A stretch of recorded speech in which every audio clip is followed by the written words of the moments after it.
Israel's Prime Minister Benjamin Netanyahu has landed in Washington, D.C. ahead of talks with White House officials. The US Press Secretary Karoline Leavitt announced a key spokesperson will also be visiting the Middle East to join ceasefire negotiations between Israel and Hamas. The president is focused on today and to get the Hamas to agree to this ceasefire. I don't want to comment on the details of the arrangement out of respect for these negotiations, but an agreeable and appropriate ceasefire proposal has been sent to Hamas. And I can also tell you Special Envoy Witkoff intends to travel to Doha later this week, where he will continue to engage in these discussions. And the Qataris and the Egyptians have been incredibly helpful partners in mediating these negotiations and discussions to bring peace to this region and end this conflict once and for all. Well, further to that, Mark Stone has more now from Washington.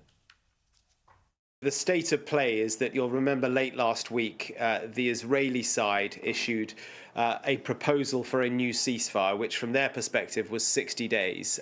We didn't know the detail of what it was proposing in terms of where military forces, Israeli forces, would go. Would they withdraw entirely from Gaza? Unlikely. Which areas would they withdraw from? Those details were not made public, nor indeed were the details on how many hostages would be released and how many Palestinian prisoners would be released in exchange. But that proposal went to Hamas. Hamas replied on Friday and made some changes to those key issues of the length of the ceasefire, its permanence, the status of the IDF, and also humanitarian issues. The Israelis then rejected that, but intriguingly still decided to send a negotiating team to Doha, where these negotiations are ongoing. Now, that team arrived in Doha yesterday. That is how it looks there. We now know that Netanyahu has arrived. He arrived in D.C. last night. He's meeting with the Secretary of State today, Rubio, and with Steve Witkoff, the Middle East Envoy. Tonight, Netanyahu will have a private dinner with Donald Trump.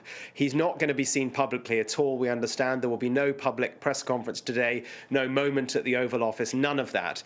But intriguingly, he is remaining here in Washington until Thursday. That's a very long time for a world leader to be here in D.C. He'll meet J.D. Vance, the vice president, tomorrow. He'll for sure meet people in Congress as well.